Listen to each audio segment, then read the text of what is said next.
None of the allegations are true. Please understand that. Not one are true. Not one. I do a lot of community stuff.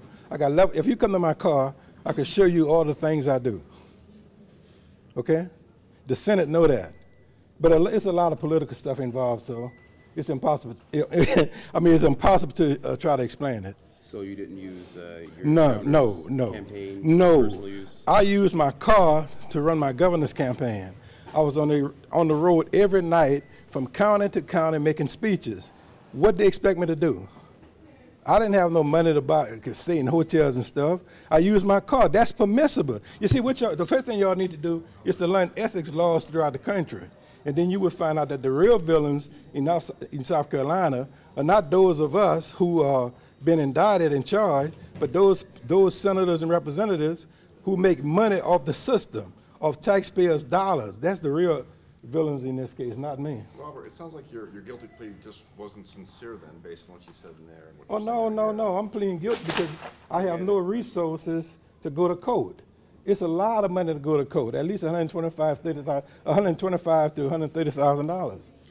And I don't have, I could never raise that kind of money. By pleading guilty, how does that help you financially? Well, if I could come up with, if they find me, what, 25, 30, 40,000, that's more reasonable than coming up with that kind of money to go to court. That would be impossible. There's no way I can do that. And in the hearing, you were kind of visibly emotional. Talk about what this process has been like for you emotionally and kind of what it was like for you to be able to sit there and say, you know, I plead guilty. What was that like for you? Extremely painful.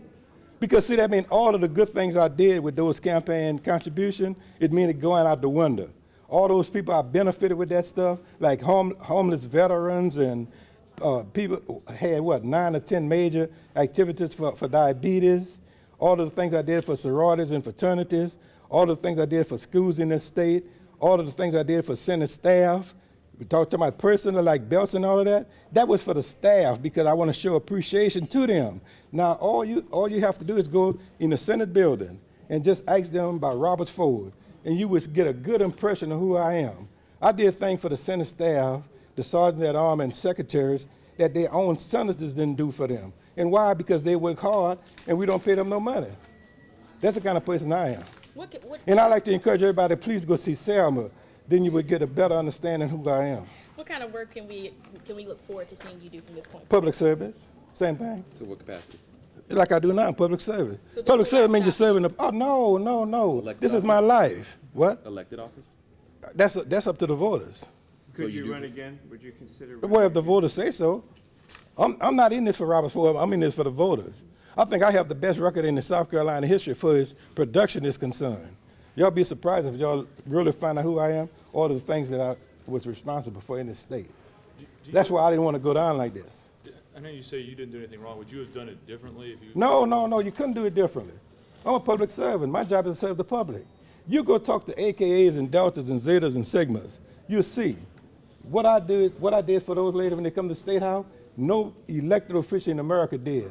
You go talk to homeless veterans in the Low Country. The stuff I do for them 6 times a year, that take a lot of money. Every penny I spent went to those kind of support groups, not to Robert Ford. Of course it was, you go to Bells and Dillard's and buy a veteran a necktie, a shirt to go to church. That's not for me, that's for them. But nobody ever talked to me about what the money was for. The Senate Ethics Committee never talked to me.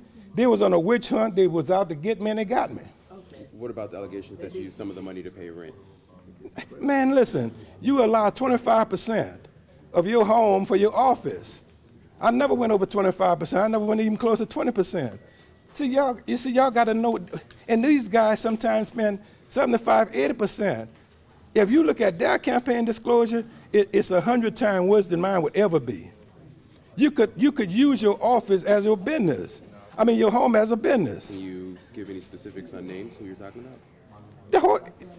Just grab an ethics report from any elected official. Name one. I ain't got to name nobody. Now, you see, that's why I don't like talking to you guys. I ain't got time for this kind of stuff. I just told you, go and pick a report. Put 45 senators and 124 House members, close your eyes and pick one and have somebody look at it. You see what I'm talking about? Why do you think you were singled out? Because who I am. I am a dynamic individual. And I am a dynamic public servant. What happened? Just want to be on TV. What's wrong with that? You on TV? See, y'all selfish. Y'all selfish. No. But she's a citizen. She got a right to be on TV, man. Where y'all get these attitudes from? Well, I understand that. that. Behind you, it's a little different. No, That ain't got nothing to do with it. Thank you, Senator. I appreciate it. Thank you. I appreciate it. Thank you. Thank you. I appreciate it. Exactly. That's the real people. Thank you. But y'all got to stop playing national news reporters and be for real. That's the only problem I got with the media. Hey, man, how you doing? Be for real. Well, please tell them I'm a good man, Like, because they hold treat me up. like I'm Nice some guy, day. entire state civil. See? Jay, how you doing? And that's how people feel about me. I ain't no damn crook.